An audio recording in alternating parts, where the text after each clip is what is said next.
Is Brother Ben here? Brother Ben.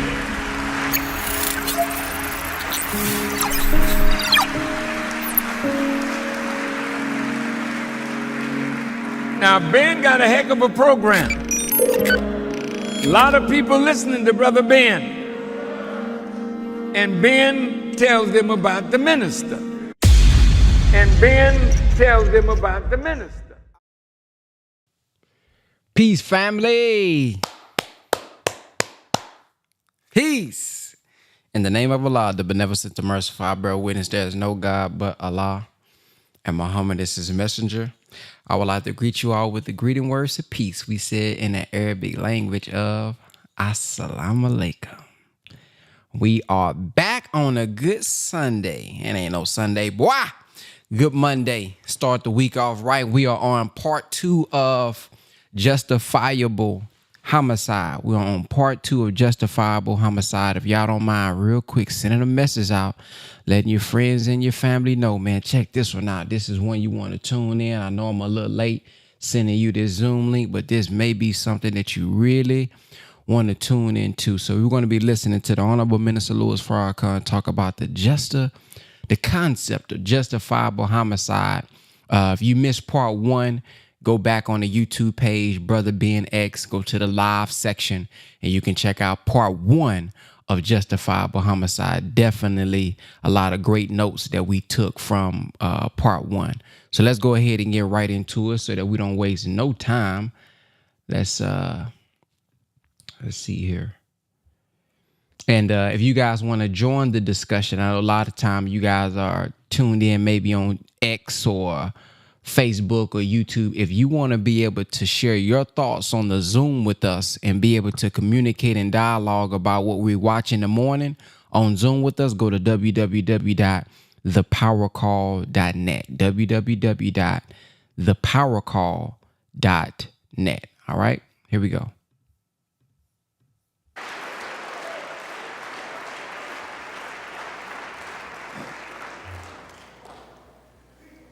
Now, I want to talk specifically. You know what I said?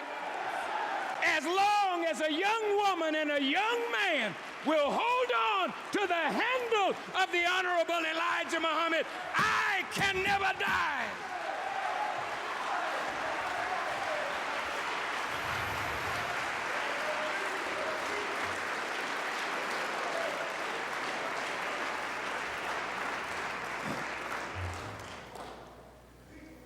Now, I want to talk specifically to the youth, but I want the elders to listen. See, in the Bible, there was something wrong with the elders of the children of Israel. See, they were made by Pharaoh, and they had Pharaoh's mind. And it made it difficult for them to hear Moses. And even the elders that heard Moses and went out with Moses in the wilderness, they were twixt and tween. Some of them wanted to go back under Pharaoh because it was difficult in the wilderness. And then when they spied out the land that God was going to give the children of Israel for their inheritance, the elders said, hey, there's some giants over there in that land. And Moses, Aaron, you and your God go and clean them out. Then we'll go in. See, but what God wanted to do, he wanted to whip the giants to prove to the world that I don't care how big they are. My brother sang a song, the bigger they are, the harder they fall. Huh? God wanted to bring the giants down. And he wanted to use the children of Israel as his battering ram.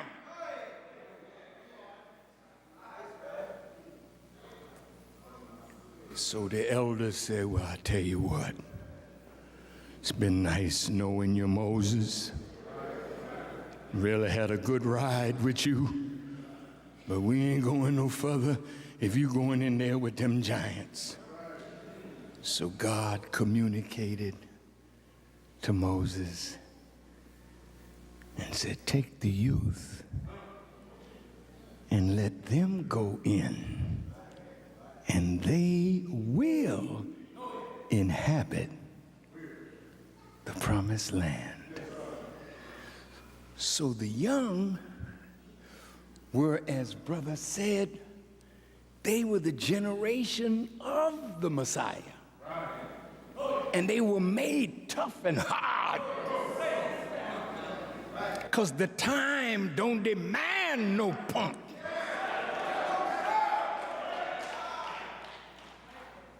The time demands a heart that is tired of the evil and is willing to follow God.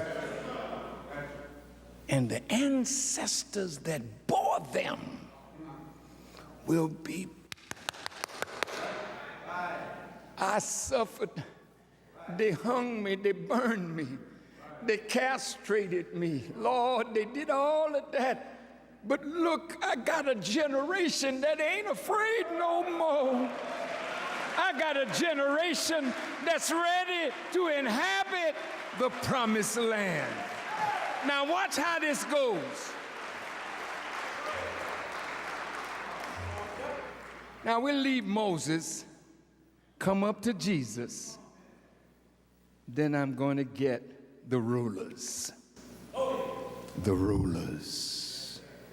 And an executive decision that the government of the United States has made against us.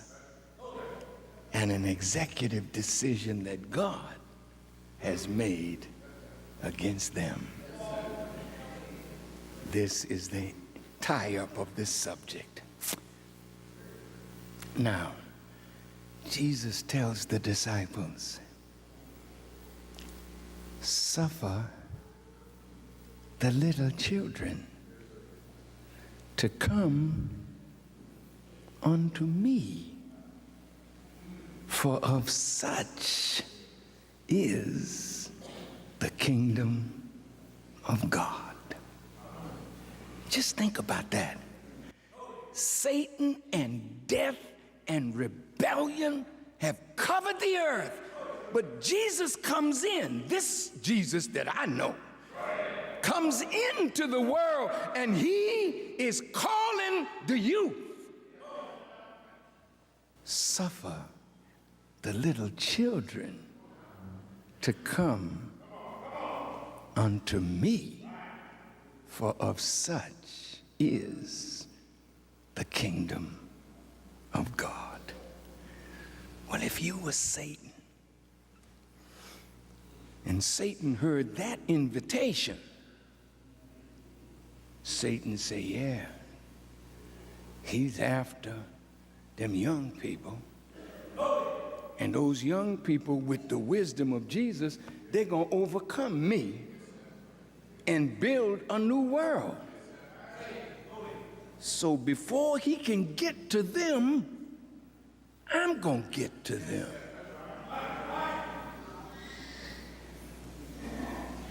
Now, the enemy's target is this. See? I'm going to make you feel, because I'm going to socially engineer the way you think. I'm going to take your mother out of the house and put you in a daycare center. And when it's natural for you to bond to your mother through the milk in her breast, I'm going to ask her to dry up the milk in her breast and give the baby what I produce, which is a formula that can never equal breast milk. And I'll put it in a baby bottle of plastic and make the baby, instead of crying for mama, clawing at her clothes to get to her breast, which is his natural feeding place, he'll be crying for plastic in which is contained a false milk.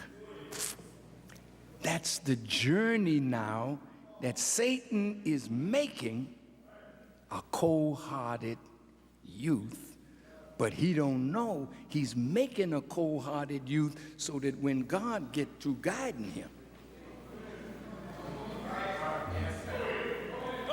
he won't love neither silver nor gold. I'll get to that scripture in another time. Look, brothers, right now, you have been nurtured in a way where you don't have real human feelings. If you go to the prison, Cook County Jail, some of us have been there, and you talk to penologists, those who are over the penal system, they will tell you that the coldest criminals that they have ever seen are the youth, particularly black and Hispanic young people. Even young white people are like that, but the black and the Hispanic, the way we kill, I mean, the thought of murder, man, is just there with us. We don't mind busting a cap in nobody. And the old guard gang leaders say, man, it's these shorties. It's these shorties, man. These cats here, they'll bust a cap in you quicker than you can say Hail Mary.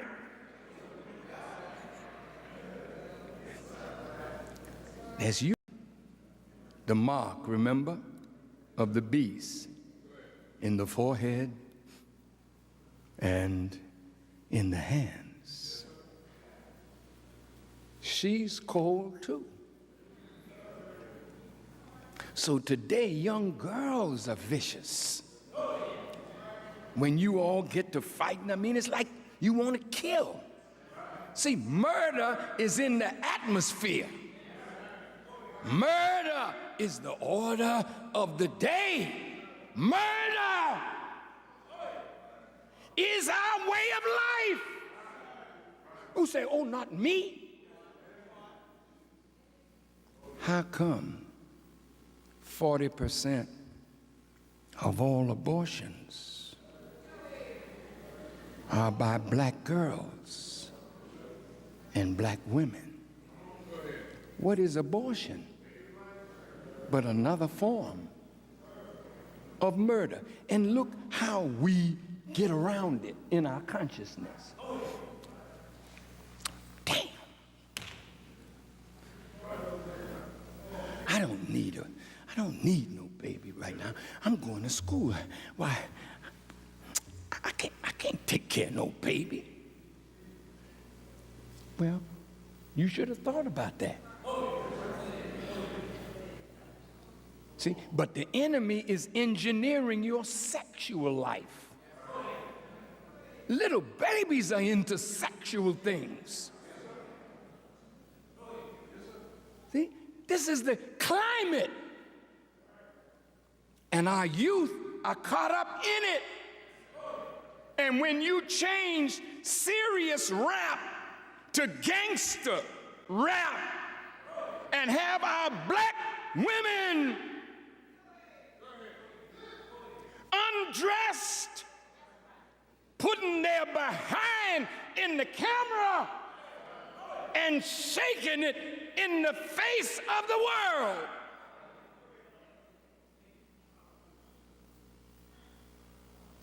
so that when a man looks at you, he don't see intelligence. Though you have it, he doesn't see the beauty of you. You have it. He sees boobs and butt. And he'll take your boobs and he'll take your butt. And after he flattens your boobs and rearranges your butt, he'll move on to the next one. Am I lying? So my sister said, they're using you to destroy him.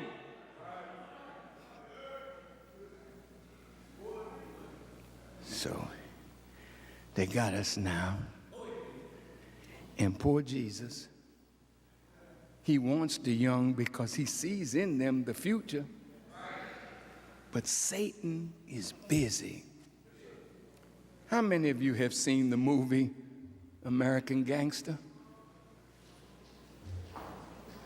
How many of you have the DVD already?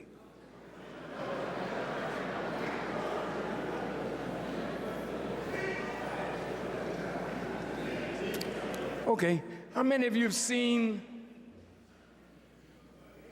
BET, American Gangster? Raise your hands. Do you think this is an accident? This is no accident, brother. Do you know some of these satanic Jews have taken over BET? They took it away from Bob Johnson. They gave him an offer that he couldn't refuse. They got Essence. They got BET. They got our hair product people. They got Motown. Everything that we built, they got it. But the mind of Satan now is running the record industry, running the movie industry, running television. How many of you saw the Kings of Comedy? Talk to me. Raise them. Come on. I'll raise my hand. My children brought that to me. I don't know nothing about the Kings. They said, Daddy, you need to watch this. There was Bernie Mac. There was Steve Harvey. There was Cedric the Entertainer. There was Hughley. Kings of Comedy. Now, when I saw the four of them traveling the country as the Kings of Comedy, and they made a movie of it. If you listen to the Kings of Comedy, you hear raw filth, of course, but you also hear intelligence that raises the conscience of the young people who are laughing, grooving, and growing. Who wrote Cedric the Entertainer's comedy? Cedric did. Who wrote Steve Harvey's work? Steve did. Who wrote Hughley's stuff? Hughley did. Who wrote Bernie Mac's stuff? Bernie did. So the satanic Jews said, these are some conscious Negroes. If we let them go free, they'll wake up all the rest of these Negroes. So Fox, which is Murdoch, he's a Zionist, pro-Israeli, hater.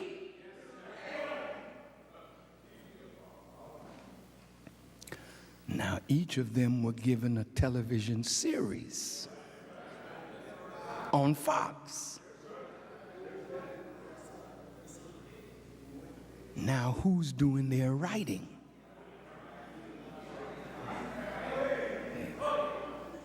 See, it's these same people that put us in a step and fetch it bag. See, and they begin to take our brothers down little by little by little by giving them an offer that they can't refuse, because when the enemy come out with the Benjamins, how many of you can resist the lure of Benjamins, that you will betray the future of your people for money and a movie contract and a movie role that these same satanic Jews offer you?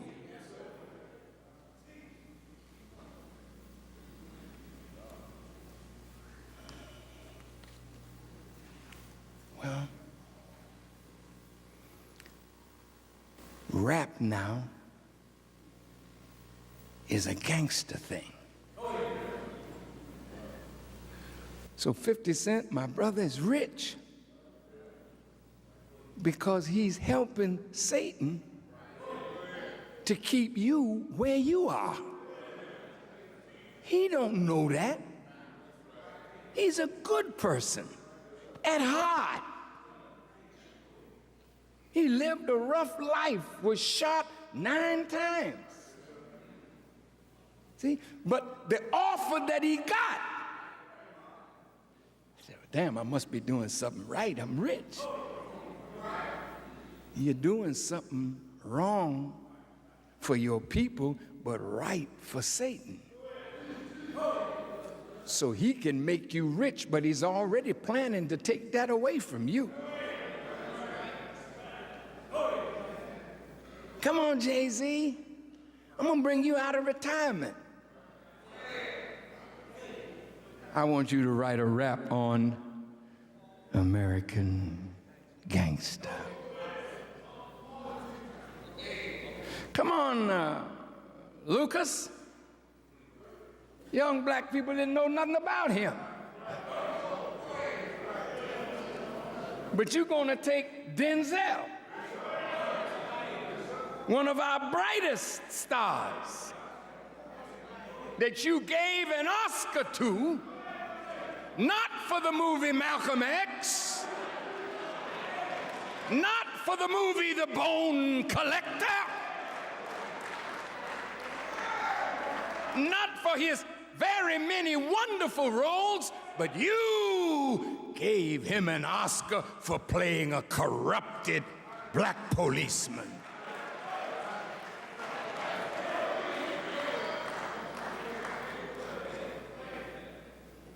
You didn't give Halle Berry an Oscar for playing the many good roles that she played, but you gave her an Oscar for her little nasty role with this white man. See, you'll always get an Oscar playing into the enemy's hands. Is that what you want out of life? A hit record where you call your women out of their names? Is that what you want? See, he got that. He prints money every day. It ain't worth much these days, but he'll print more, give it to you, and make you mislead your people.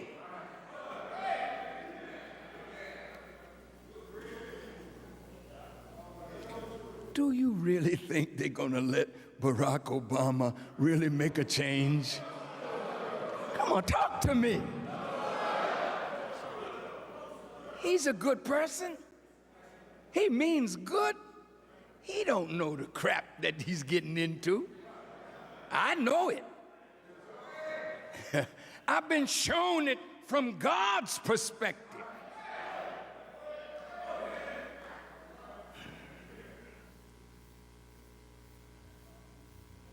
So now I can close. See, we look like we're the murderers. We look like we are the gangsters, but we are punk stuff. Mr. Lucas, see, if you can come out of seeing that saying, damn,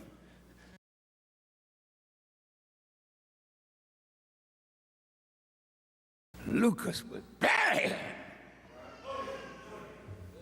to inspire you to try to be like him. Let me show you what Lucas really was.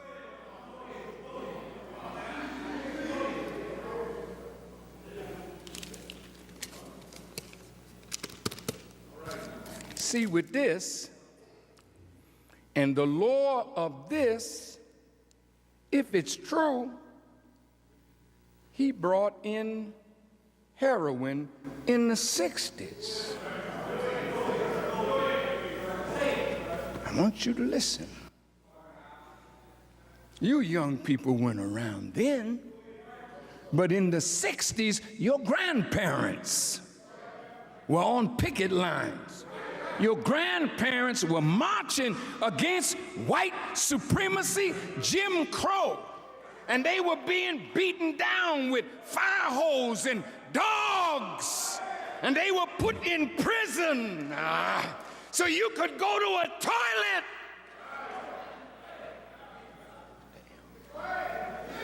They paid a hell of a price to get something so damn cheap as a voting right that they find a way to take from you.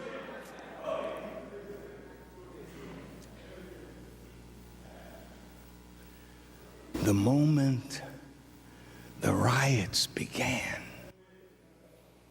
and black folk rose up, because all black people went following Dr. King,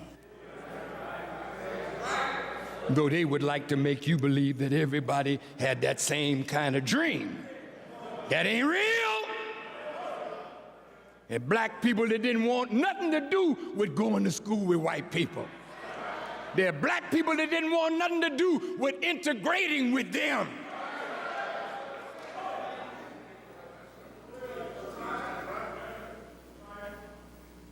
There were black people that would never turn the other cheek and be nonviolent. There were the deacons of defense. There was the Black Panther Party. There were black men who were willing to take up arms against this enemy.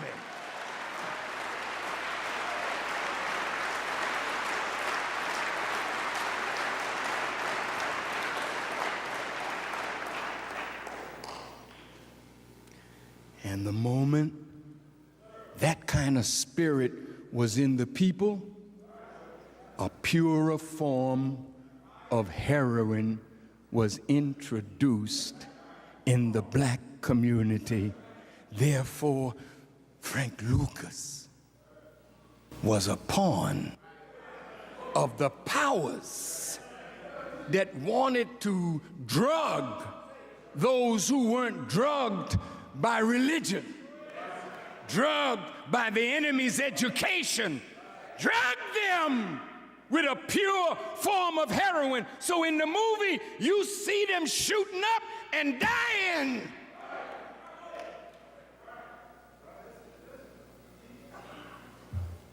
So he was killing his people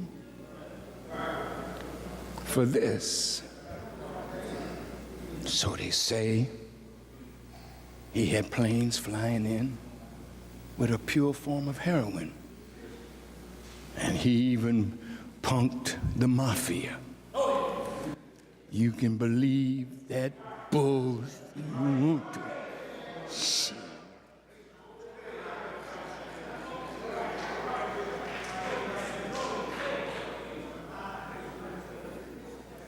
What are they telling you? Do you think you can out-criminalize the real criminals? Is that why your behind is filling up all the jails in America and they are working your raggedy behind like a slave, like they did your great-grandfathers? Is that why you think you can outdo the white man in criminal behavior?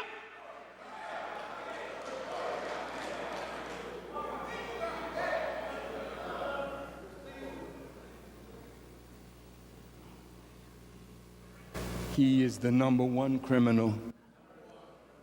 He don't rob you. He robs countries. He don't just kill you. He kills whole populations. You a cheap killer and a cheap thief compared to him.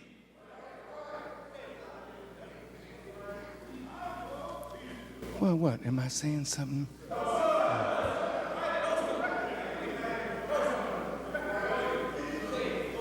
Let me close.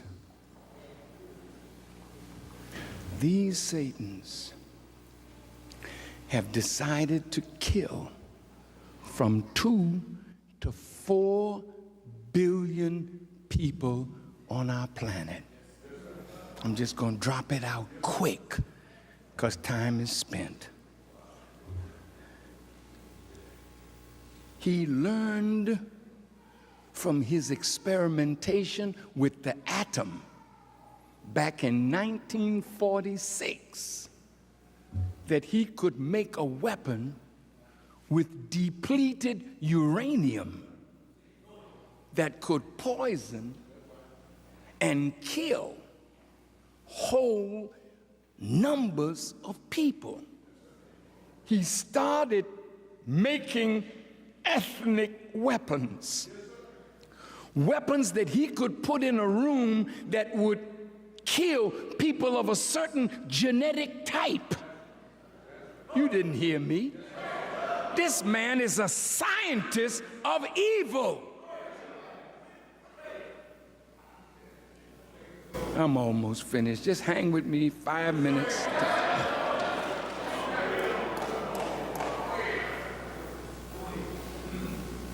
Brothers, sisters, look. This man has gotten so evil that a man like Dr. Kissinger, former Secretary of State, said that depopulation of the planet should be a part of America's foreign policy toward the third world? Who is the third world? That's Africa, Central, South America, the Isles of the Pacific. And what did Kissinger say? They wanted to go to spread these kind of weapons to El Salvador, in Central America, in Africa, in Southeast Asia. They know how to produce plagues. They know how to produce famine. And they are systematically and scientifically working to reduce the human population, particularly the black. Because where we live contains all the strategic metals that America needs to be a superpower in this century. And that's in Central Africa, the Congo. Now, let's see if this is real. Look at this. The United States has contaminated 39 states with depleted uranium since 1945 from testing, manufacture, sales, storage, and disposal of these weapons. The U.S. is in a massive epidemic of radiation-related illnesses, which is increasing every year. The United States government has nuked its own people with atomic bomb testing, nuclear power plants, and now depleted uranium. Not only are the Middle East and Central Asia contaminated, this scientist said, forever with radioactive depleted uranium, which has a half-life of 4.5 billion years. That means it will take 4.5 billion years for the uranium to be reduced to half of its potency. But it has contaminated and mixed throughout the global atmosphere, causing a global epidemic of diabetes and other radiation-related illnesses. There is also an effect on unborn babies.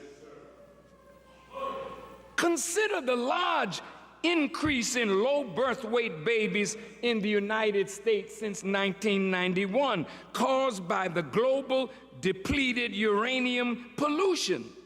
This is happening all over the world.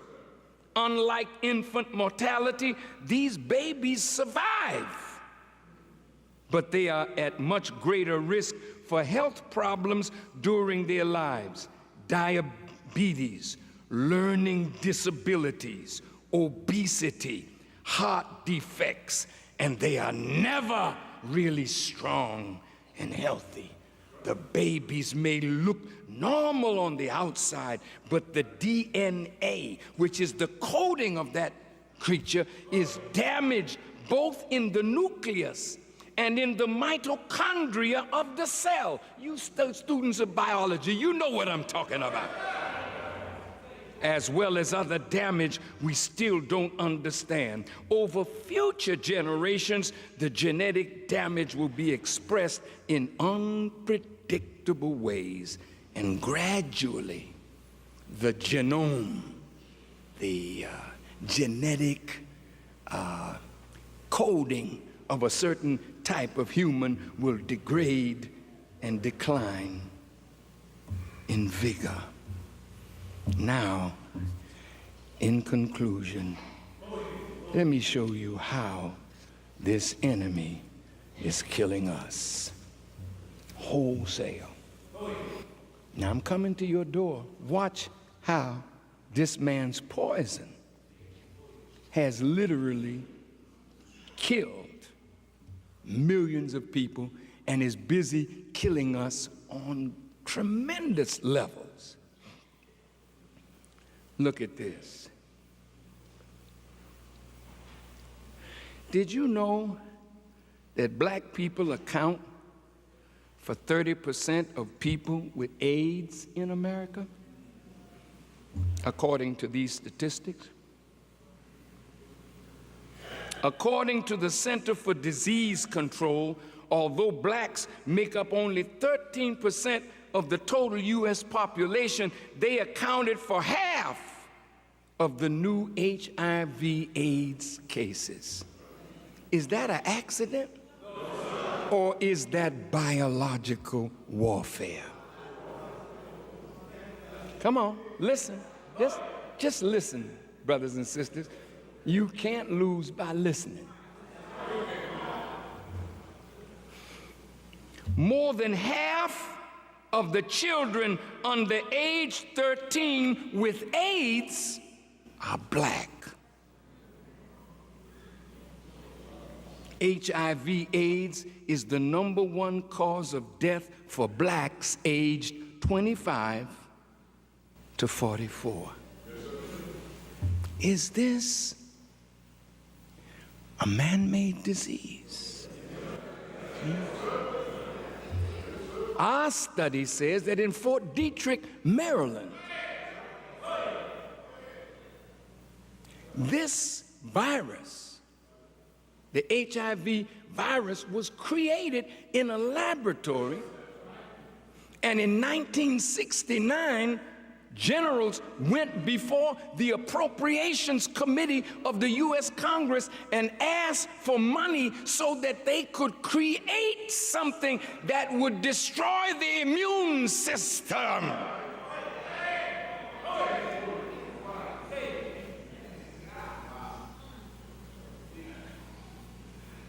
So right now, with the immune system weakened, we are prone to all kinds of diseases, and it looks like we died from natural causes, while this bloodshedder, this mischief maker, this murderer is murdering us wholesale.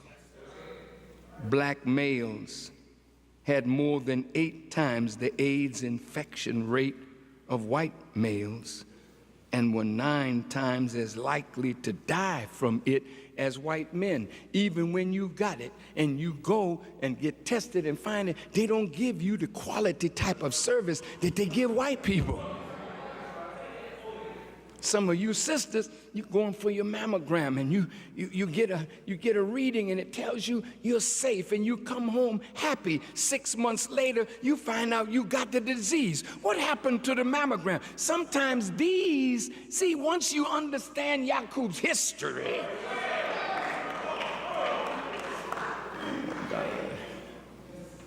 you know how they're using doctors and nurses today to kill you.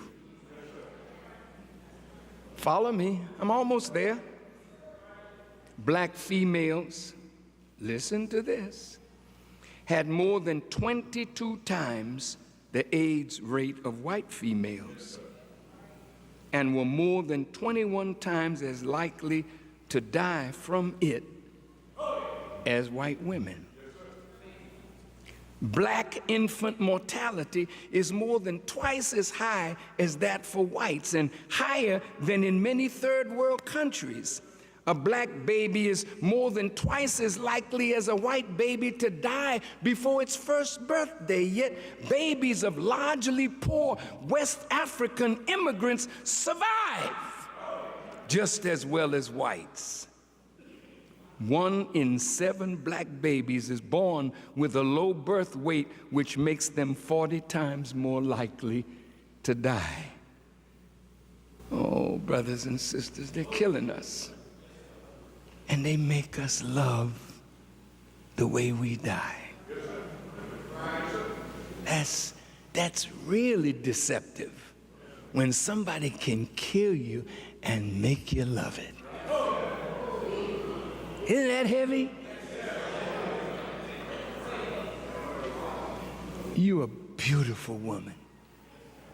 God knows you could make a preacher put down his Bible, an imam put down his Holy Quran, and the brothers forsake their lessons.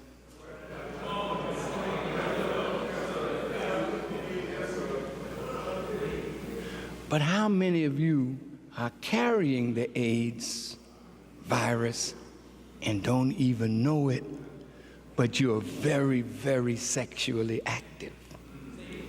See? This is how he makes us die with joy. Hey, baby, you so fine. You know what I'm saying? And you screaming and hollering with pleasure and dying from AIDS. He makes your appetite for food and drink a means by which he poisons you. That's why all these fast food joints are in the black community, not in the white community. Well, wait a minute. I own a McDonald's. I don't give a damn what you own. You don't know what they're putting in the grease that they're frying the food with. Why you think people are forcing them to change what they're feeding you? Because they were killing you all along and making your taste buds say yes. Blacks have diabetes and a 60% higher diabetes-related mortality than whites. Diabetes is killing us. 1 in 4 black women 55 years of age or older has diabetes. In 1993, 1.3 million blacks were known to have diabetes. This is almost 3 times the number of blacks who were diagnosed with diabetes in 1963. So just 30 years, the death rate.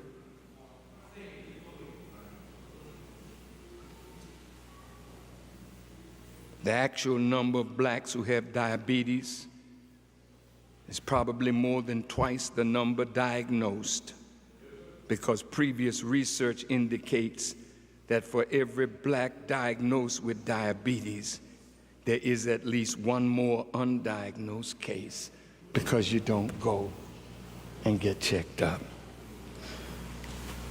What about your heart? How you doing? How you doing? For blacks, high blood pressure is an epidemic. How many pills do you have to take now for your high blood pressure? What effect are those pills having? Does it help you gain weight? So you don't die from diabetes, but obesity hits you. Watch this. Oh, damn. Excuse me, there's no way in hell that I could know what I know and not hate with a passion the wicked people, the wicked rulers that are killing millions. How then can I hide truth like this?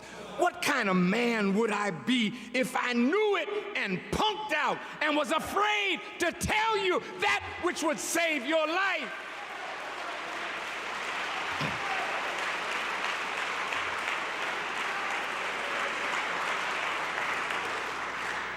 Give me the time, give me the time.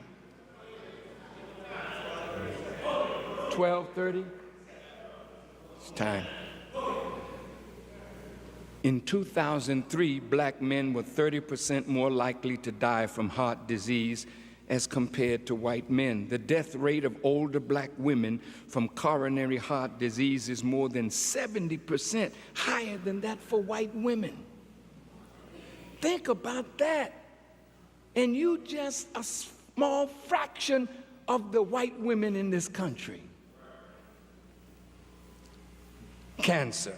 Blacks have 25% higher cancer mortality, including breast cancer. Blacks with prostate cancer are 2 to 3 times more likely to die than whites. Black men have the highest rate of prostate cancer in the world. Blacks with lung cancer were 24% more likely than whites to die within 5 years. I don't have time to run all the statistics, but sexually transmitted diseases, we're leading in syphilis and gonorrhea, herpes and whatnot. They're killing us through our pleasures. Hunger. Every year, malnutrition kills 5 million children. That's one child every 6 seconds. Worldwide, an estimated 42 million people go to bed hungry every night. See, the killers are working, man. Most people suffering from hunger live in Africa and Latin America, but 34 million are in the former Soviet Union, and 10 million live in the rich, industrialized countries. But you may not go to bed hungry, but you're suffering from malnutrition because of what you eat. Mama, you ain't fixing nothing for your children these days. You are an instrument of death for yourself and your family because you don't want to cook. I ain't cook. I'm a secretary. I'm a legal assistant. I'm a lawyer. Yeah, but you are suffering, sick, disease, dying secretary, dying lawyer. You ain't got time to cook. So who's cooking for you? The same Satan. So pop it in the microwave, heat it up, and give it to your babies.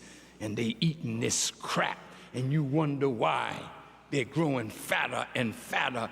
And young people on the football field, all of a sudden, no known cause, just fall out and die.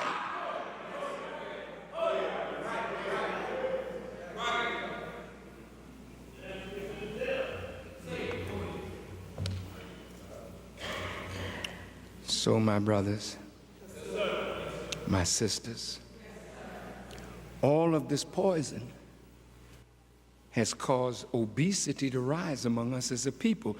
44% of black men are considered overweight. 24% are obese. 22% of blacks aged 6 to 19 years old are overweight or obese versus 12% of whites. Black girls are twice as likely as white girls to be overweight. See, but they didn't get into obesity among black females. See, but it's an epidemic. It's not your fault. It's not your fault. But we are victims of what's going on in the society. We're victims of the pharmaceutical companies. We're victims of the food that we eat and the toxins that are in the food. We're victims. Alzheimer's. Do you have older people, even some in their late 40s and 50s, that are in nursing homes? They can't remember who they are, don't know their own family, and they're not old people, but there are metals in their system that if you could see the amount of mercury, the amount of aluminum, the amount of this and that that's in you, that's now in your brain, traveling in your bloodstream, and all of a sudden you just can't remember anymore. Oh, God. 30% of blacks are smokers. See, our lifestyle is a death style. And health care treatment is not good for you, even if you have insurance. We receive outdated or far less aggressive treatment, even when our condition and health insurance are identical to those of whites. Doctors are less likely to perform high-tech diagnostic procedures on blacks and less likely to go to extreme measures to keep them alive if they go into cardiac arrest on the table. How fortunate was I? How fortunate was I to be put in a position where I could have been killed, but all high-tech stuff was used. All aggressive methods were used because God and the angels were there, and I'm alive. Some regret it. Some regret that I've come back. Some are happy that I've come back. And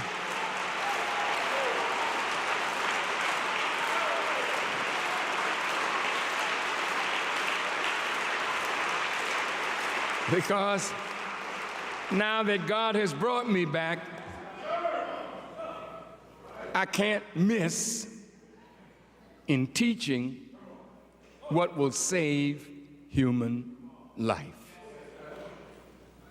So suicide now ranks among the top major killers of blacks in their teens to their mid-40s.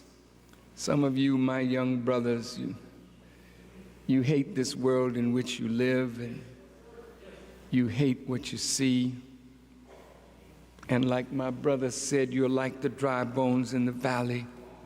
You feel there's just no hope. So sometimes you say, well, maybe it's better that I just get out of here. Because some of our young people don't think they'll make it to 21 because they live with death. But I'll close, my dear family. I thank you so much for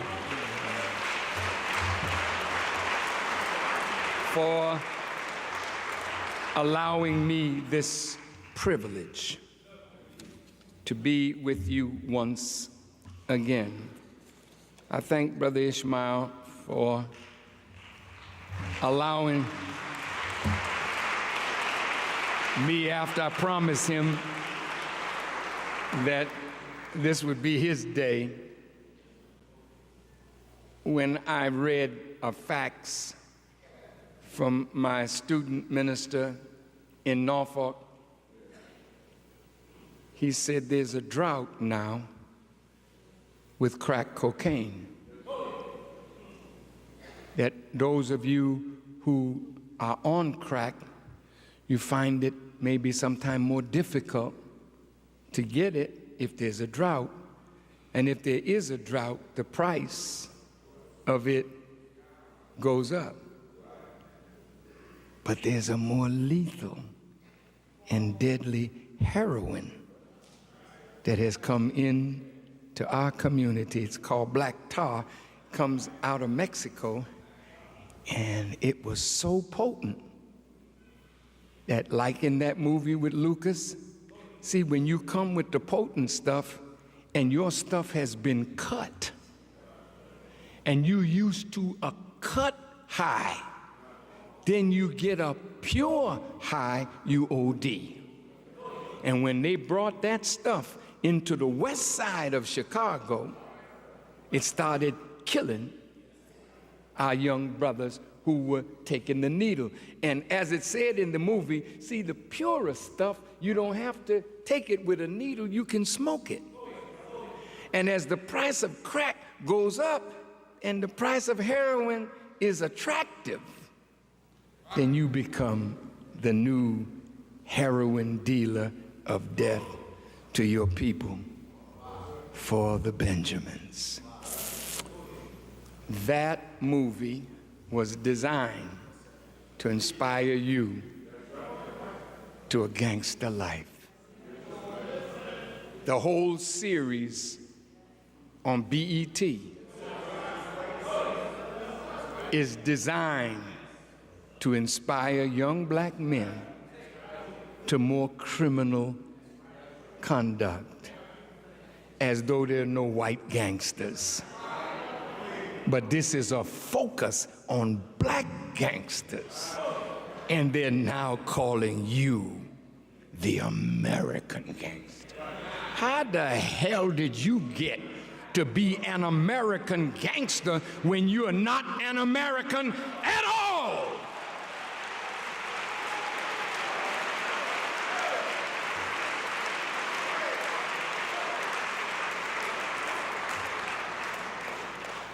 Now, if you doubt what I'm saying,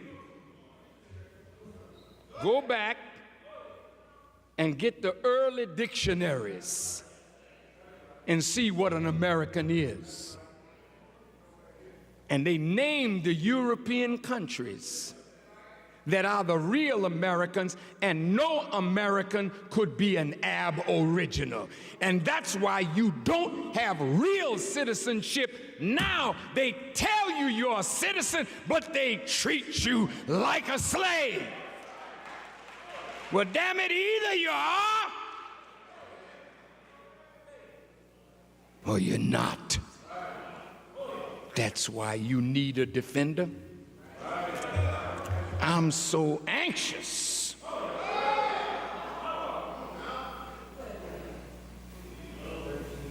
to go before Congress and defend you. God and his messenger Messiah, the Honorable Elijah Muhammad, has made me a defender, and God has given me the heart of a defender.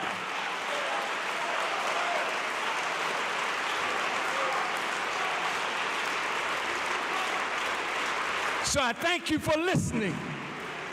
May Allah bless you as I greet you in peace, hoping that Allah will give you the light of understanding. Assalamu alaikum. Allahu Akbar. Allahu Akbar. Allahu Akbar. That means Praise be to Allah. Informational message from the Honorable Minister Louis Farrakhan. If you have something that you would like to share that stood out for you specifically, go ahead and press the number 3 at this time inside of the Zoom chat. If you are on Zoom with us this morning, as we are every morning, www.thepowercall.net. If you would like to be a part of the discussions at the end, go ahead and press the number 3 if you have something that you would like to share that stood out to you today. Or from the past message that we did on Friday, if you have some notes that you didn't share from Friday, you can share that as well.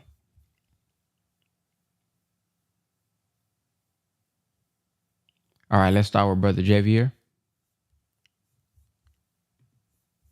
Peace, family. The part that stood out to me, it kind of ties in with part one as well, when he was talking about how you identify the mark of the beast on the forehead by the works done by the hands, and in this message, how he was talking about, it made me think about, I believe, the Savior's Day address that he gave, I believe, this year, where he said, "You see what's going on." I'm paraphrasing, but you see what's going on over there with Palestine and Israel.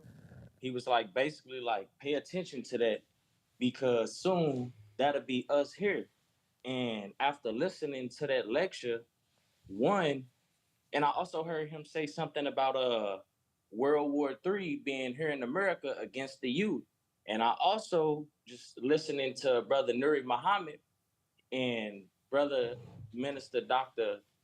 Wesley Muhammad, just explaining how hip hop and the food and like the different types of warfare that they use other than guerrilla warfare. This just gave me a little bit more clarity about how that's going on here. And he also said, like, they killing us and they making us love it.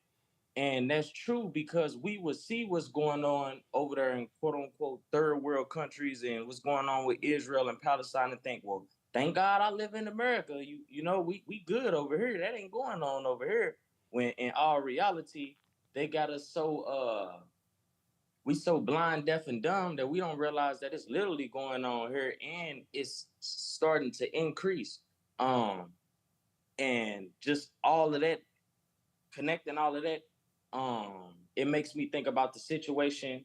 You know, may Allah be pleased with the sister that happened with the police officer, and how the minister says that dissatisfaction, 100% dissatisfaction produces change. So though we going through this, maybe it just make me speculate, maybe Allah permits some of these things to happen alongside with these teachings to make us so dissatisfied that we begin to change. Because the minister said in the 60s, it wasn't always no people who was turning the other cheek. They had a fight to them, and they was willing to stand up towards the oppressors. And I also heard Dr. Wesley Muhammad talk about how using weed, um the story of Ferdinand the Bull, how that black bull represents the black man, and how they use weed to make us docile, like when the riots and things was and like that was going on. So I say all that to say,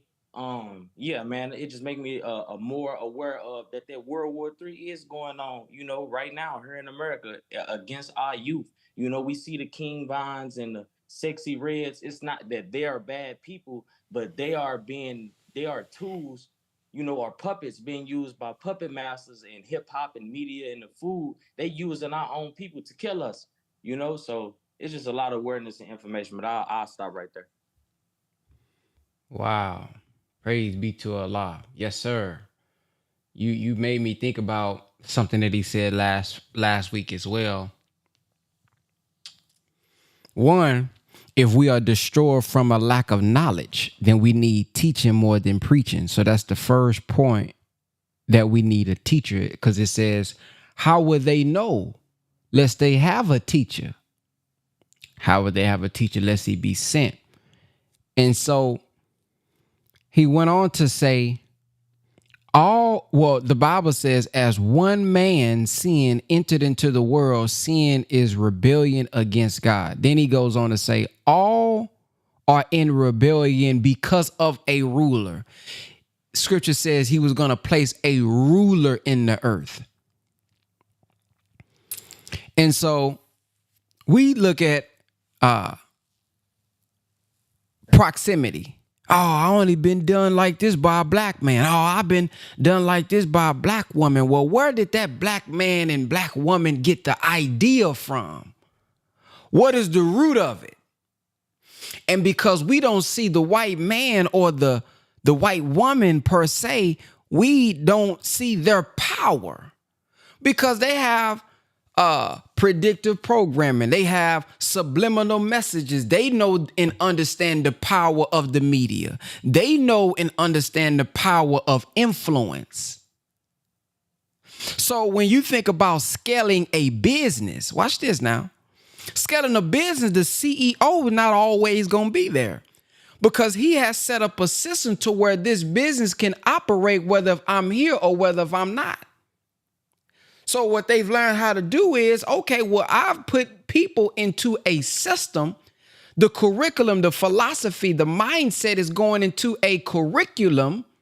So even if it's a black face there, my idea is still being sent into the minds of the people. This is why I want to show y'all something. Let's just look at this. Let's look at this, y'all. I want to show y'all something. I mean, it's going to be sad for y'all to see. But look at this. I saw this a couple of years ago. Y'all, some of y'all probably done seen. I saw this a couple of years ago. Now, nobody sat no child down and said, you're ugly, you're bad. This one is ugly, this one is bad. But look at the influence. Which doll is the black doll? And which one is the white doll? That one. Which doll is the pretty doll? Which doll is the nice doll? Which doll is the bad doll? Which doll is the nice doll? And which doll is the bad doll? And why is that doll pretty? Because she's white and he has 2 eyes. Which doll is the ugly doll? Why is that doll ugly? Because he's black. Which doll looks most like you? Like me. Yeah, which one looks like you? And that one. Okay. That doll. Come on now. Now look at that, man. Look at that. Now nobody sat these babies down. Let's look at another one. This is something.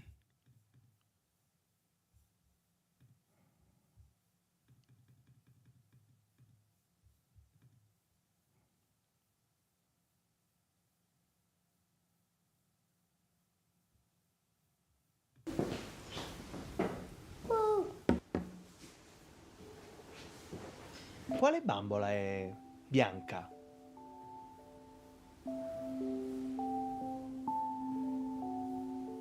Quale bambola è nera? Quale delle due è bella? Questa. Qual è quella bella? Qual è quella brutta? E qual è quella buona? Quale è cattiva?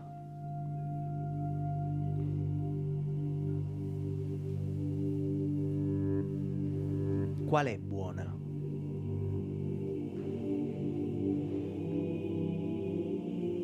So y'all get the picture. So now, if there's a system if there is media and they understand the power of influence, they don't have to be there telling you, you ugly, you're nothing, you're bad. You ain't got to. They know how to put together messages. They know how to put together images, media, to send the message without even having to say it. So the minister says that all are in rebellion because of a ruler. That's why God is hard on leaders, because if any man be a leader, if he's in rebellion, what will you be who follow him? So if we're following one who thinks a certain way and we follow him unwittingly sometimes, we'll start to take on his thought process, his philosophy. Not on purpose, but just naturally. So it makes me think, what are we listening to? What is our self-talk like as adults?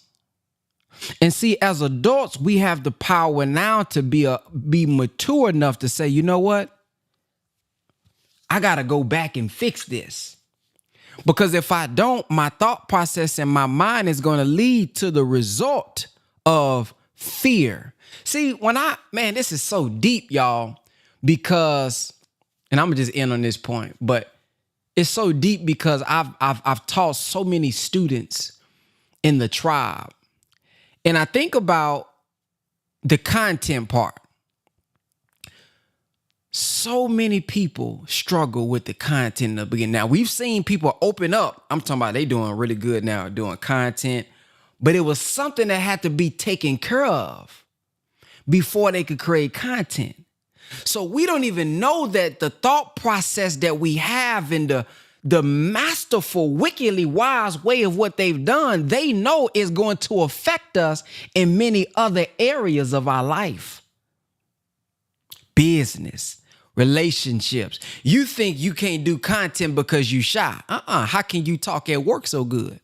How when you at that family reunion, you talking fine to me? Oh, you're not stuttering. Oh, you loud, you're laughing, you're natural. You ain't worried about nothing. So what is it? See, when it's time for you to tell your story, what is it? What's going on through your mind? I'm not good enough. See, that's the thought. I'm not good enough. What would they say? You don't feel qualified. Well, who told you the only way to be qualified is by going to school and getting a degree?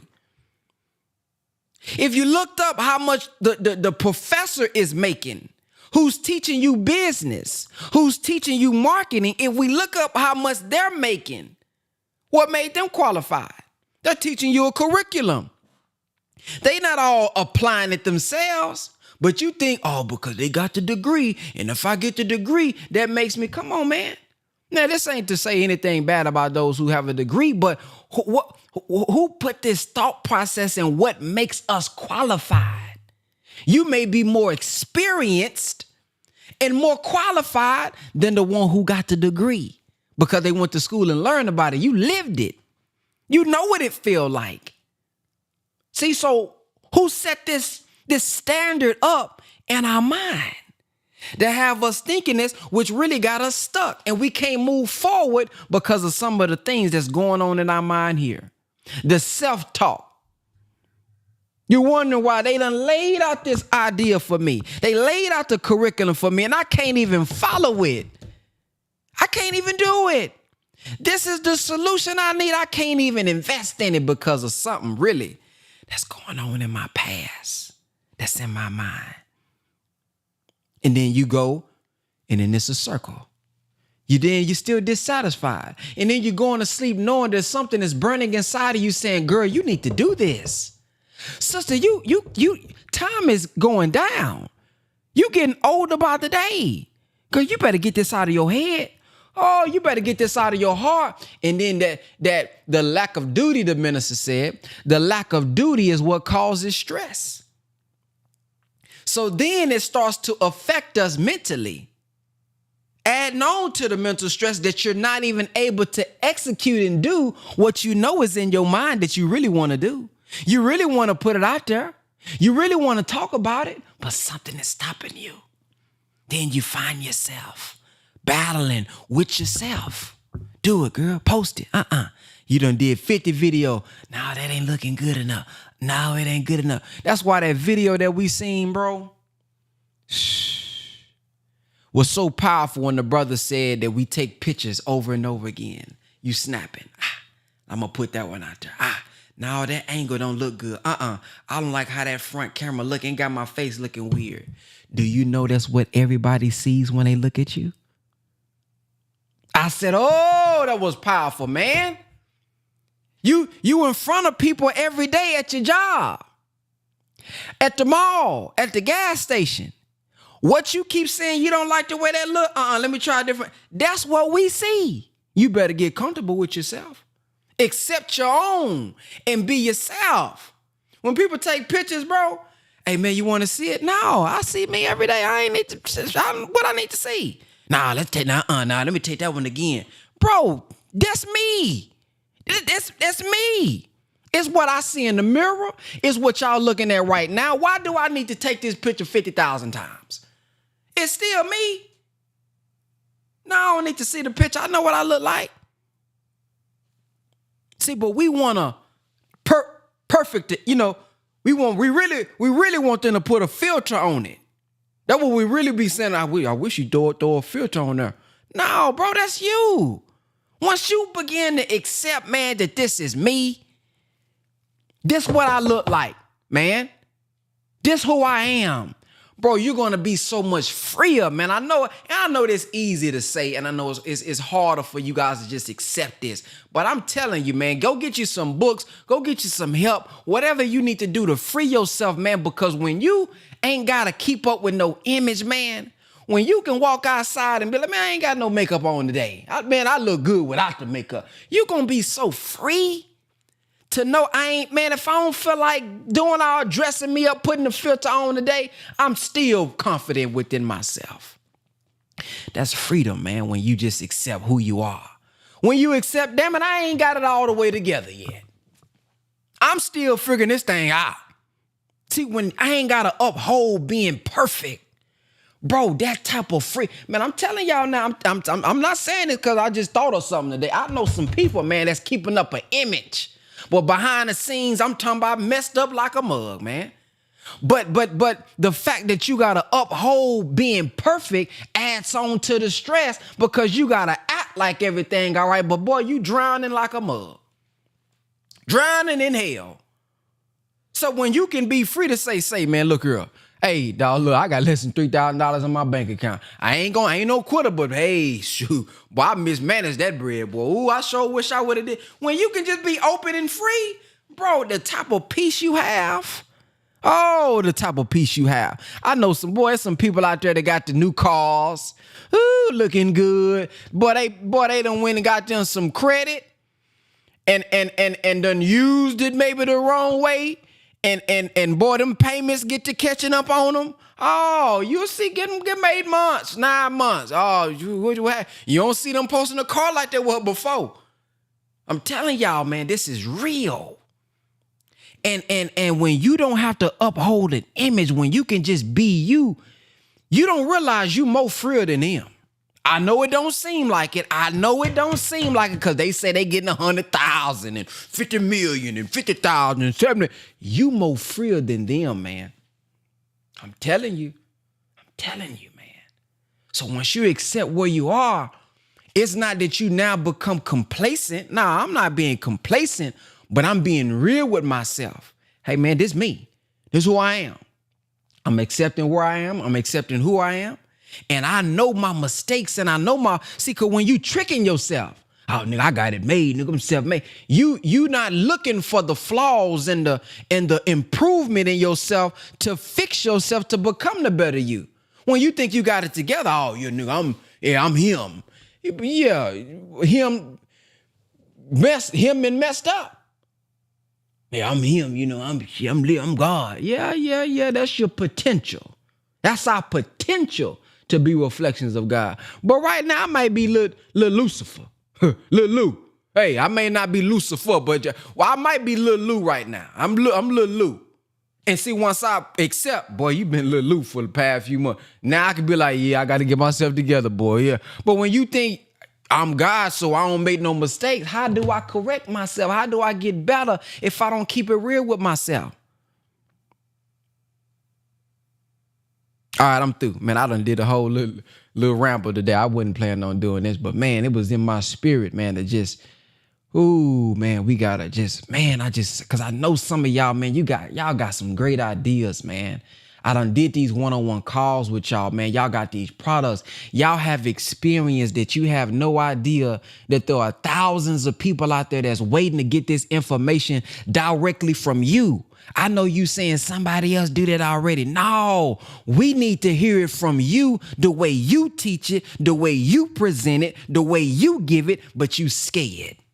You afraid. And them ideas gonna die in your head. The minister talked about murder. We murder more ideas.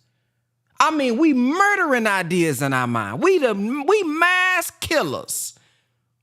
Idea come up, you kill it. Nah, I ain't good enough. Idea come up, nah, I don't know enough. Man, you killing so many ideas, bro.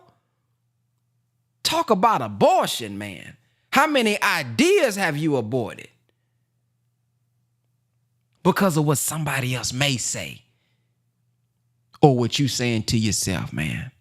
So I just sometimes, man, it's sad because I'm on these calls and I hear what y'all have and the ideas that y'all want to present, but you can't even, not even invest in yourself. Damn, getting my program. I'm talking about you don't even want to put the time in if it was free. I done gave people free courses, man. Looked in the back office because I can see y'all progress. It's on 0%. I done gave discount 87% off, 90% off. Here, what can you do? Man, it's on 1%. They logged in one time. So you can't even, it ain't even the finances, son. You can't even get somebody the curriculum. Because here, if it's in here, I don't believe in me. I don't care if it's free or not. If I paid for it, I won't even go through it because it's something in here.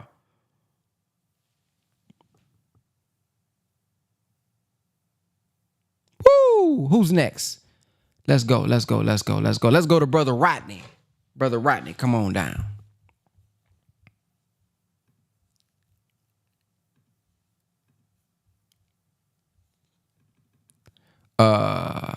Okay, I got you. Okay, Can you there hear we me go. now? Yeah, we can hear you. Yeah. Peace to everybody. I enjoyed what Minister Farrakhan was saying. He spoke Friday on about some things that really caught my attention. When he said about the Bible and how the devil had, kind of like infiltrated, and coming from a Christian background, that it made a lot of sense to me because a lot of stuff wasn't adding up, being, and that was the only book that I had. And things just wasn't adding up, and I couldn't separate, because I didn't have anything to weigh it against, but that really made a point to me. And also when he was talking about drugs and, I personally believe that drugs is, they tap into the spiritual realm, and activate demons. That's what I think that they take because the drugs, come from they take them and they manipulate them to, bring evil spirits. That's truly what I think about drugs and what he was saying about the rappers and how they was representing the devil and not really knowing it. Because I know it's a lot of guys incarcerated, that need help and stuff like that, but a lot of these rappers, the only thing they really rap about is money, and stuff like that. And like I said, it's kind of disappointing because I was around when rap started, and it didn't start with about making money. It was about bringing pleasure to the people. Coming from the '60s, rap starting in the late '70s. It was like a way where you could vent your frustrations, with something that was enjoyable. So it's really something to see where it's at now. But anyway, I wish everybody peace. Thank Thank you for sharing. Thank you for sharing. Sister Shireen.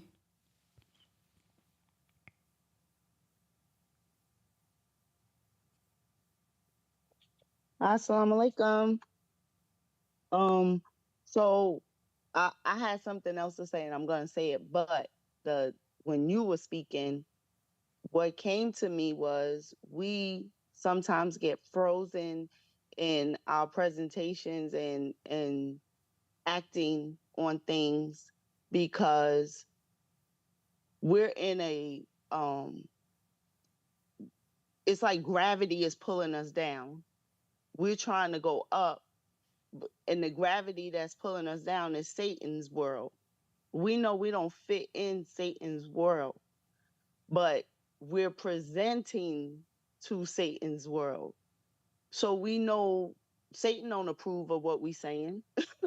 And the people that we're trying to reach are, totally, their minds are totally captured by Satan's world. So it's that conflict of, well, are they going to accept this? Are they going to hear it? Are they going to listen? Are they going to approve? And probably not.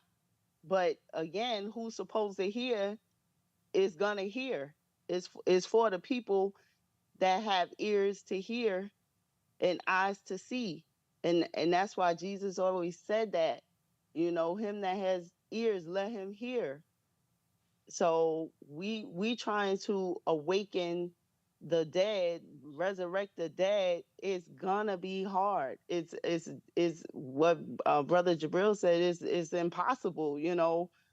People think this is impossible. We're striving to do the impossible, and so because it's nearly impossible, we don't feel that what we're doing is possible. You know what I mean? So it's just that conflict. So I mean, a lot of us are breaking through it, and we hear you talking to us, and we see you pushing and pulling and doing everything in your power to help us in our resurrection process, because we still being resurrected our daggone selves. We ain't fully up. So we coming. That's the point. We coming. But to the point that the minister was making was that that I wanted to address.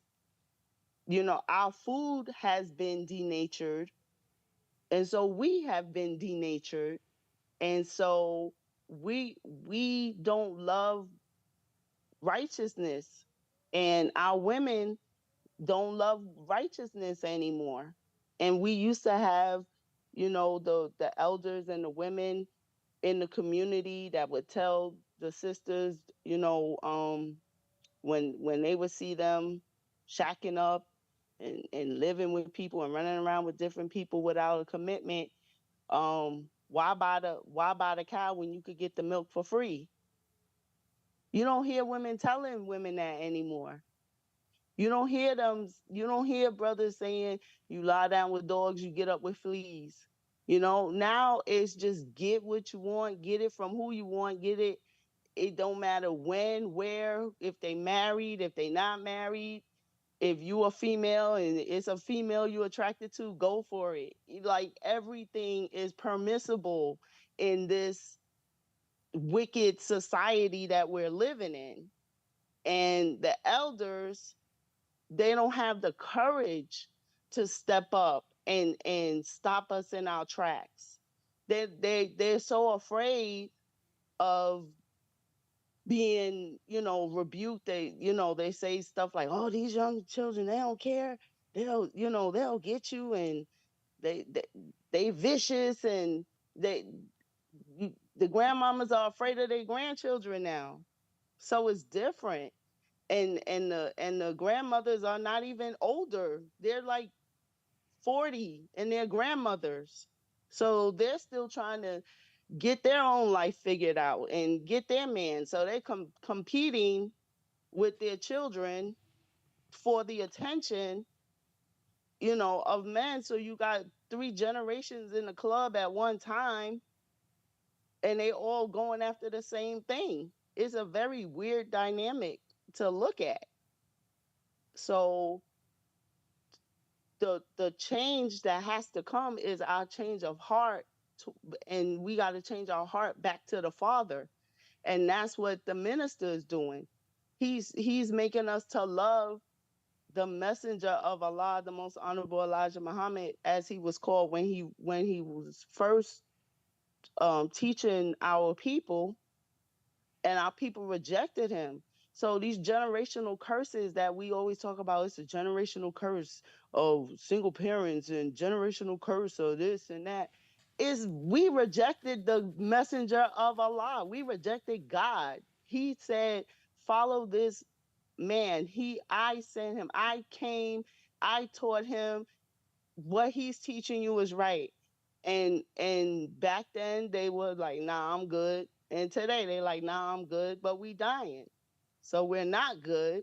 And we have to just bow down and do it willingly, or we're going to be forced to do it, because that's what the prophecy said. Every knee shall bow and every tongue will confess. But when the folks saying it in church, they are imaging a white man, the white Jesus. That's what they're doing. We hate ourselves so much. You show the doll thing. They should have did it with the pictures of Jesus. You have the white Jesus and the black Jesus, and ask the people which one is the real Jesus. You know what I mean? It's sad what has been done to us, but we gonna get it, we gonna do it, but it's just taking longer than we all want it.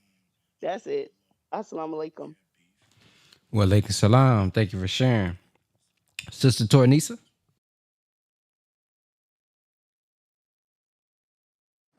Assalamu alaikum. Thank you for sharing this lecture.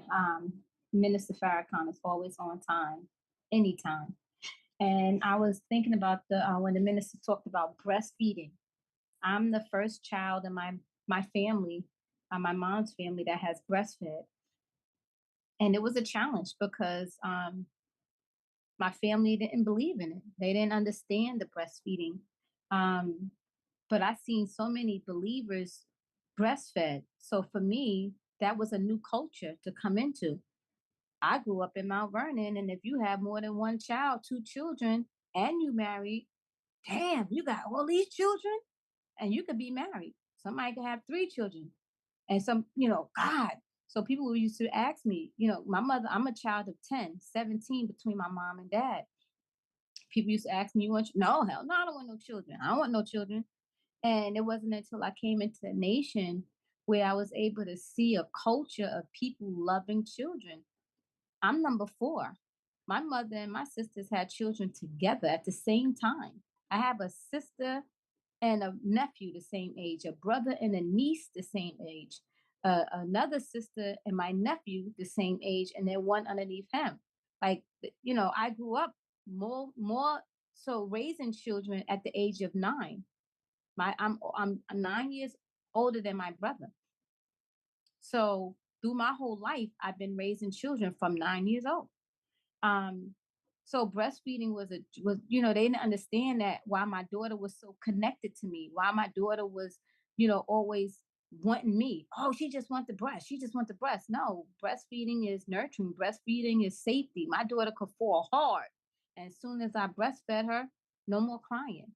She wanted nurturing breastfeeding. She wanted just someone to hold her, you know, and they didn't understand breastfeeding is liquid milk, like that's golden milk. They didn't understand that. And so that was different. I didn't care. I never gave up on breastfeeding. I had an issue with my breast. I got a plastic nipple to go on, and I dealt with the pain because I was not going to give my daughter no other milk.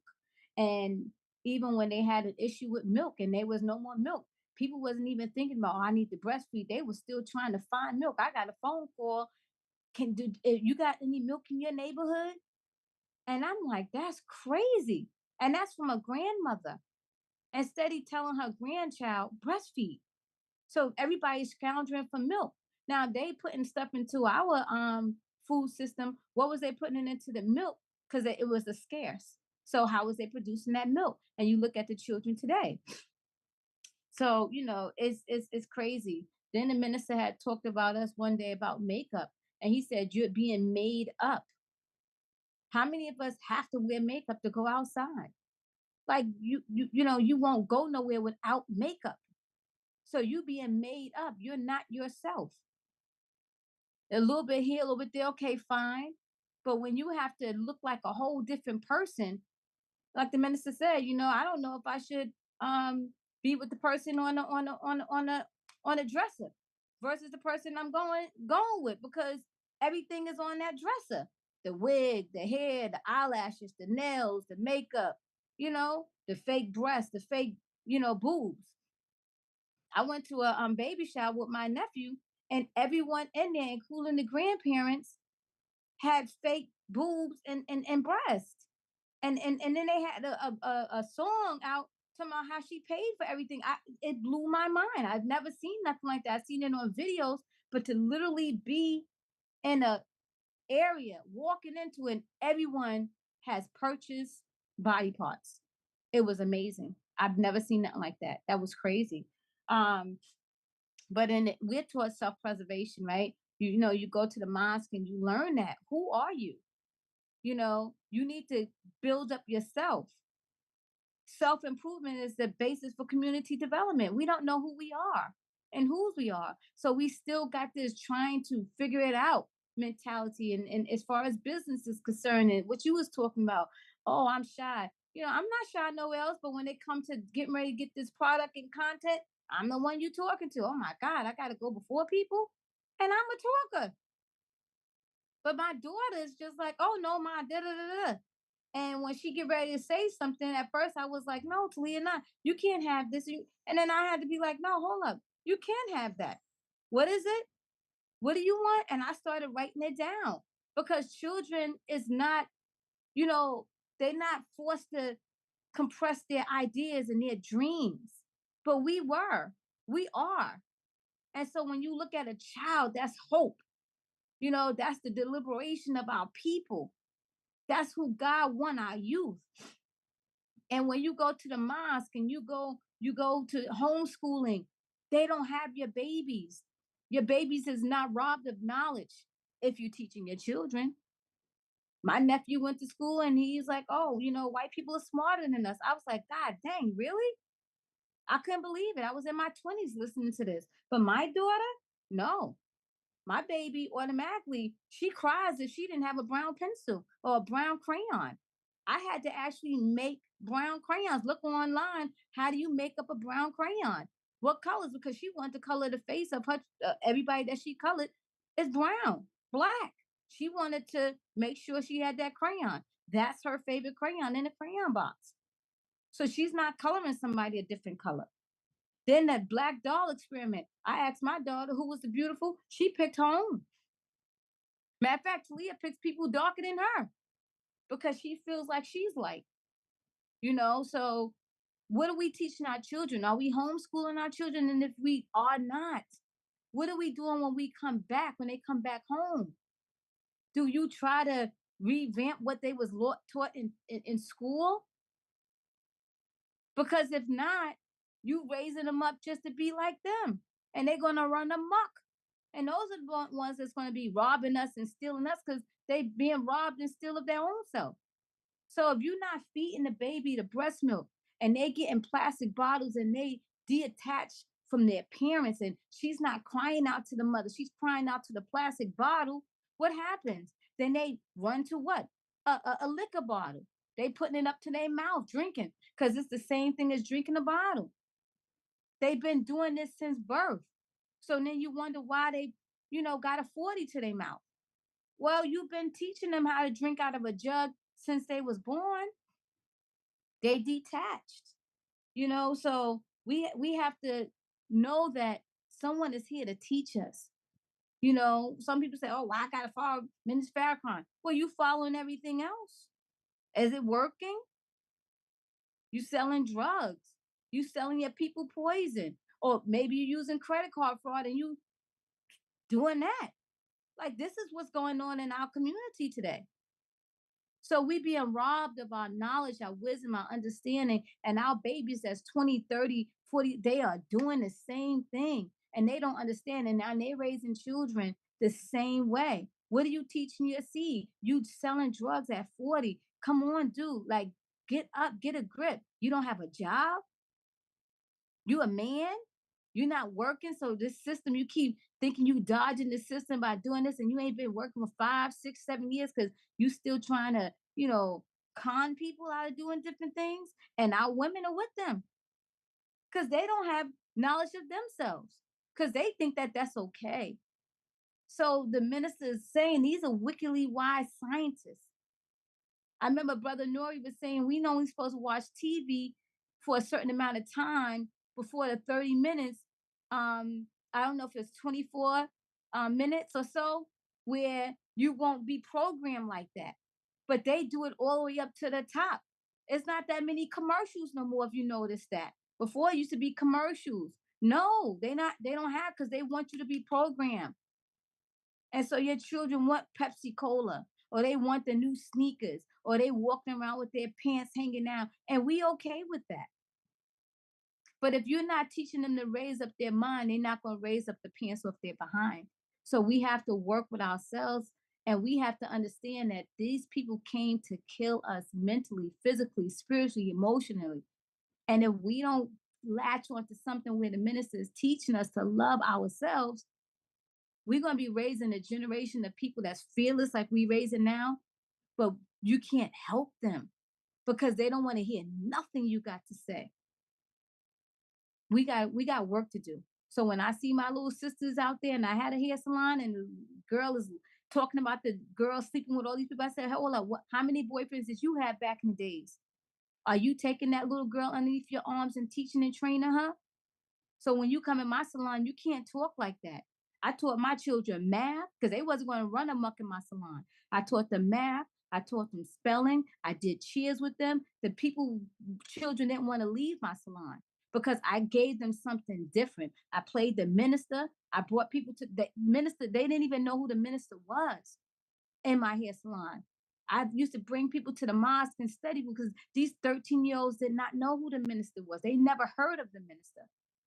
So we got work to do, and we got to start with ourselves. Assalamu alaikum. Wa alaikum salam. Brother Daniel. All praise is due to Allah. Very inspiring and powerful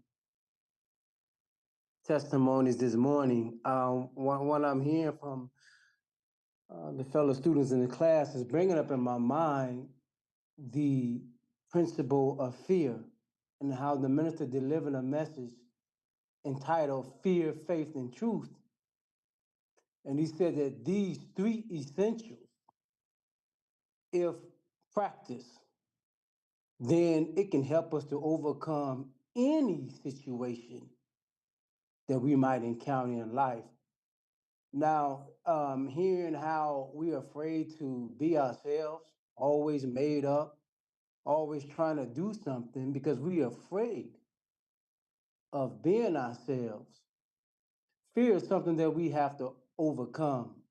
In the Holy Quran, it says that Allah will try us with fear, and the enemy threatens us with poverty. And none of us want to be poor. None of us want to be without, and we have to be made secure in this world. So it's that fear that makes us do things to go the quick route, and we wind up losing.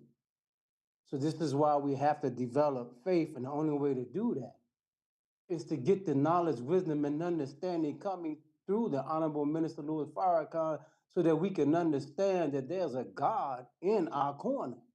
And when we seek the kingdom of God and all his righteousness, then Allah is obligated to help us. He will not fail us if we do what we're being asked to do and rely on him.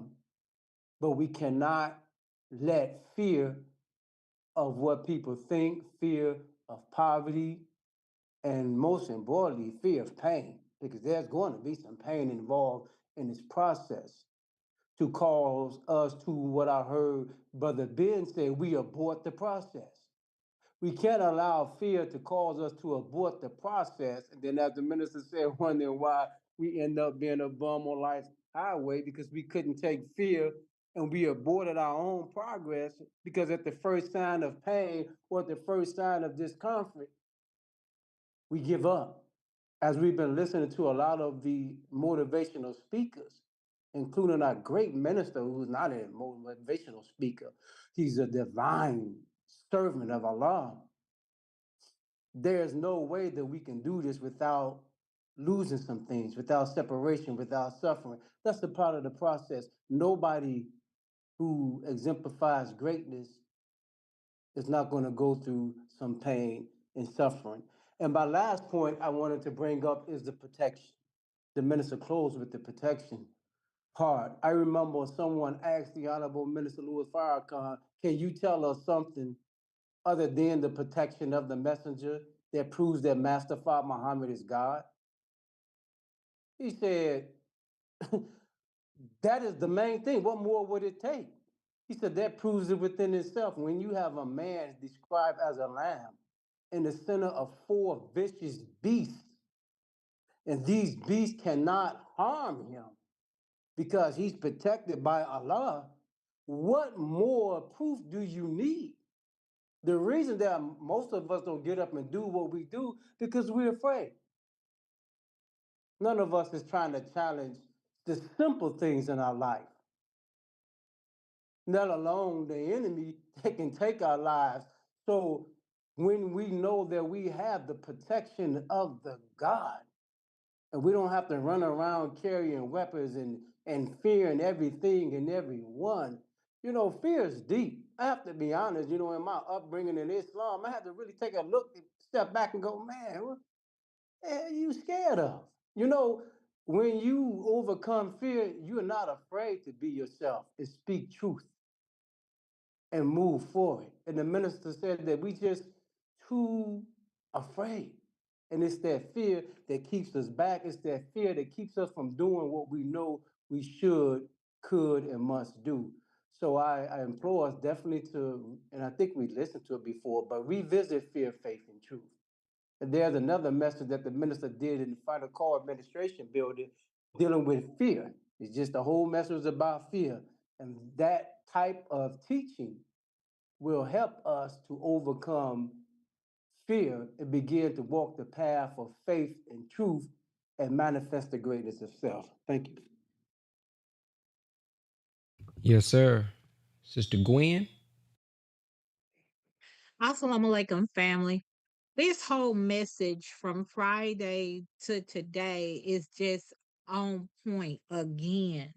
The ministers has said so many things in this message. I mean, wow. He said, your hands are the doers of their thoughts. So I'm looking at our so called elections coming up, and we have local elections too. All of these people are carrying guns. I mean, they got the ARs, they got all this stuff, and they supposed to be politicians. They say they want to get rid of the woke people. Well, you should be glad we waking up. Oh, that's right. You don't want us to wake up because then you can't keep us where we are. The minister also said that the elders had Pharaoh's mind, even though they could hear Moses. Yes, because we have been conditioned for so many years. And when, like I said, when we come up, we are afraid to move out, to move on, because we have not been conditioned to see what that means.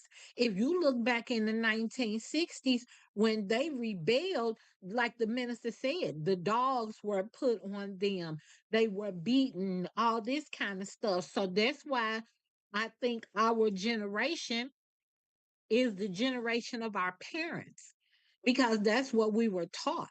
That's why we having trouble getting through to ourselves to do what it is that we want to do. to do what it is that you said you can't even give away the program. That's because of our thought process. And yes, like the sister said, we are on our way. We coming. We just a little bit slower at it, but we gonna get there because we have to. We have no choice. This stuff is getting worse and worse. This is getting deeper and deeper for our people, with the food deserts and the McDonald's having sales so you can come buy more, the other places having $5 boxes so you can come buy more to keep us where we are, to keep us our thinking stinking. Assalamu alaikum. Wa alaikum salam. Sister Randisha. Assalamu alaikum, family. So, from last Friday, so many things have stood out to me and so many great comments as you are talking.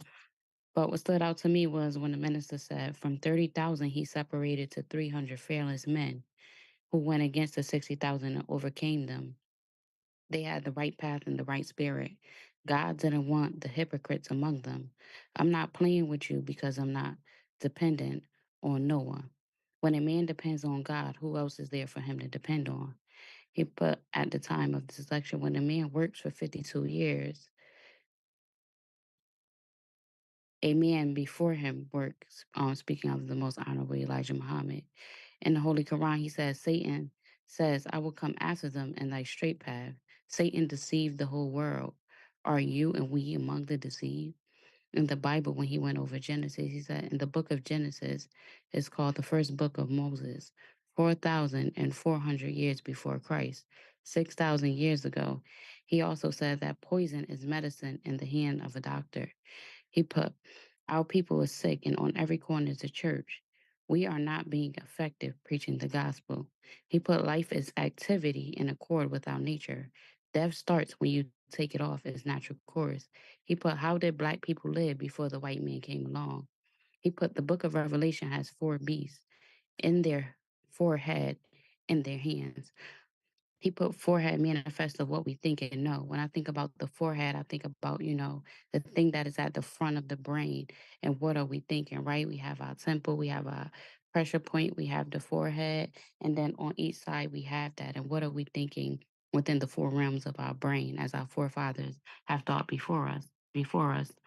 When I think about, I looked up a few definitions, and then some of this is from the article "Justifiable Homicide" Part One, Part Two, and Part Three. But it says the legal definition of excusable homicide is when a person kills someone on accident and while engaged in a lawful act. Justifiable homicide is when a person kills someone intentionally, but does so for a justifiable reason, such as acting in self-defense. The minister said, according to the dictionary, the term justifiable homicide means whatever is justifiable is excusable. It is excusable because it is justified by the principle of justice. The term homicide means the murder of one human being by another. Whenever you put these two words together, justifiable homicide, there has to be a body, a person, and a deliberative process that determines on the basis of fact that the murder of a human being is excusable by the principle of justice. A few other things that stood out to me was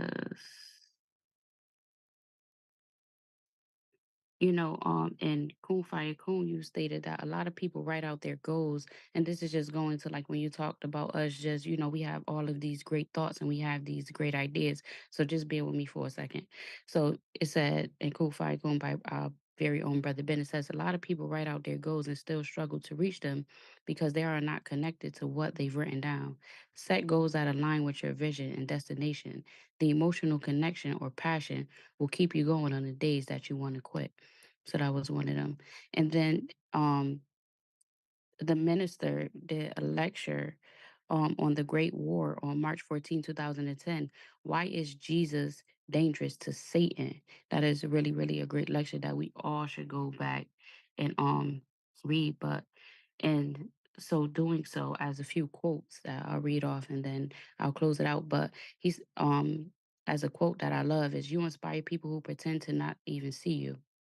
Um, and then by Muhammad Ali, impossible is not a fact, it's an opinion. And then as the minister was talking about the mortality rates, right? It was an experiment by the Universe 25 experiment. Is one of the most terrifying experiments in the history of science, which through the behavior of a colony of mice is an attempt by scientists to explain human societies.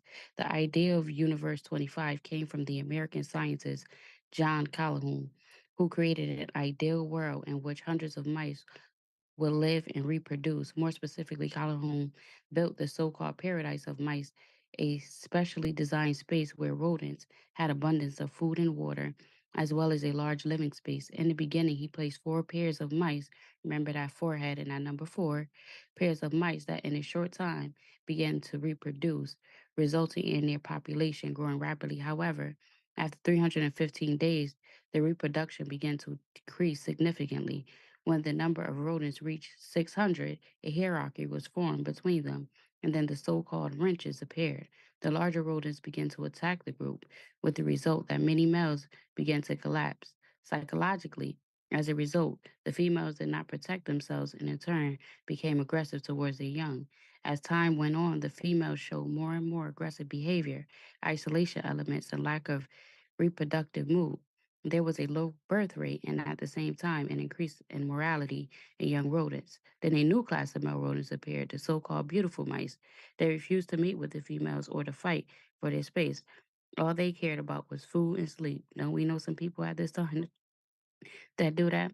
At one point, beautiful males and isolated females made up the majority of the population. And then it's almost done. According to Callahan, the death phase consisted of two stages, the first death and the second death. The former was characterized by the loss of purpose and life beyond mere existence, no desire to mate, raise young, or establish a role within society. As time went on, juvenile mortality rate reached 100% and reproduction reached zero. Among the endangered mice, homosexuality was observed, and at the same time, cannibalism increased despite the fact that there was plenty of food. 2 years after the start of the experiment, the last baby of the colony was born. By 1973, he had killed the last mouse of the Universe 25. John Callahan repeated the same experience 25 more times, and each time the result was the same. So we definitely have to be careful of, these things. Scientists are definitely working on us and experimenting on us, and this is just a proven fact as they related to the mice. Callahan's scientific work has been used as a model for interpreting social collapse, and his research served as a focal point for the study of urban sociology. We are currently witnessing direct parallels in today's society: weak, feminized men with little to no skills and no protection instincts, and overly agitated and aggressive females with no maternal instincts. Give me one moment, then I'm almost done. I am wrapping up, family. Uh, in Ecclesiastics 11, verse 9 through 10, it says, young people, enjoy your youth. Be happy while you are still young. Do what you want to do and follow your heart's desire. But remember that God is going to judge you for whatever you do. That brought up when the minister was talking about the youth. And from Mahatma Gandhi, a quote that always stands out to me: if you wish to create a lasting peace, we must begin with the children. Um, I always like Golden Child, right? Because if we're not reaching our people, then we're not really doing nothing. But he said, the trenches ain't nothing new to me. That's the blessed place to recruit for me.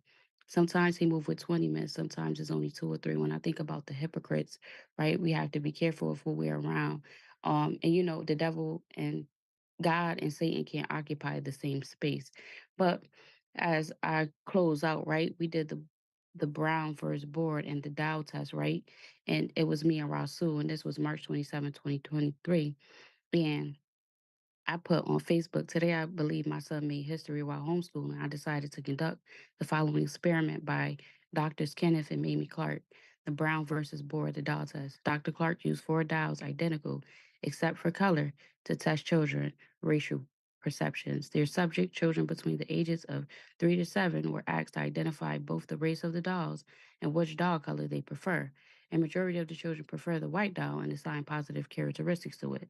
The Clarks concluded that prejudice, discrimination, and segregation created a feeling of inferiority among African American children and damaged their self esteem. I asked Rasul to pick a dial, and this is documented. And one day, when I release a documentary or however, you'll see what Rasul said to see which one was of greater importance and which his teacher, and while his teacher sat on recording the observation that was being made. Rasul's answer, which I thought was perfect answer, I cannot pick just one because they both are important. We all stopped while we was utterly amazed. I didn't know what to expect from Rasul, but I know that Allah God was showing me a sign. I would convey you to cultivate him and what his purpose in life is, right? Um, and that was all, but we all, and then I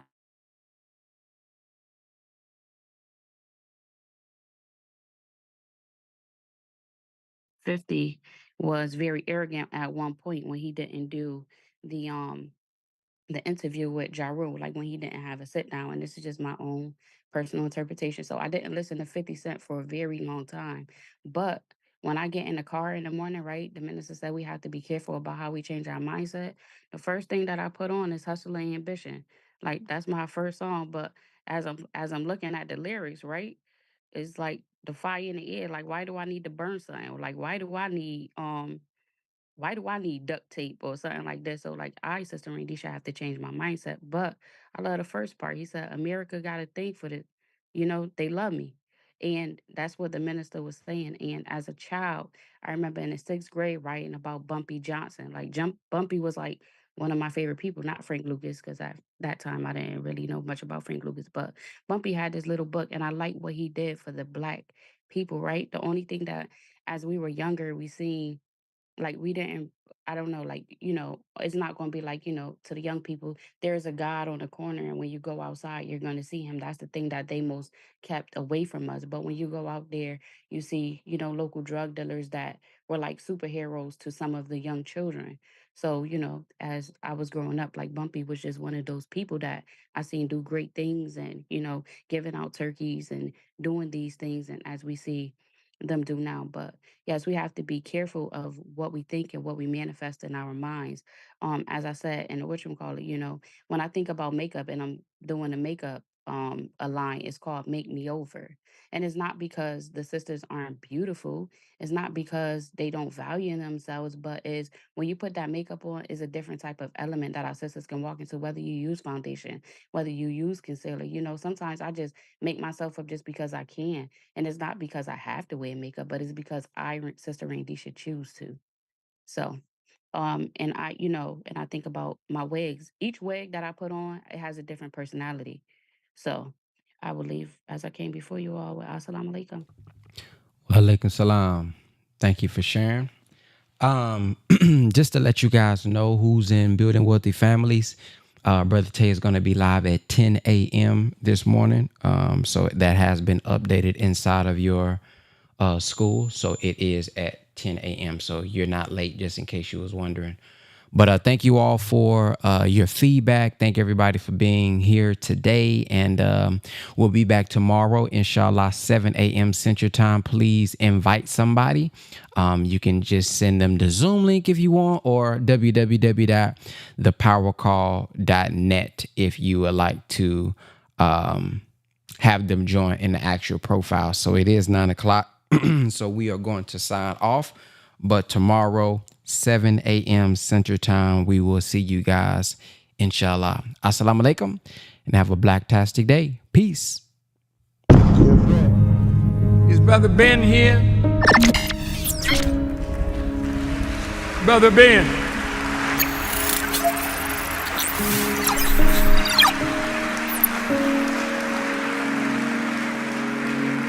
Now, Ben got a heck of a program. A lot of people listening to Brother Ben. And Ben tells them about the minister. And Ben tells them about the minister.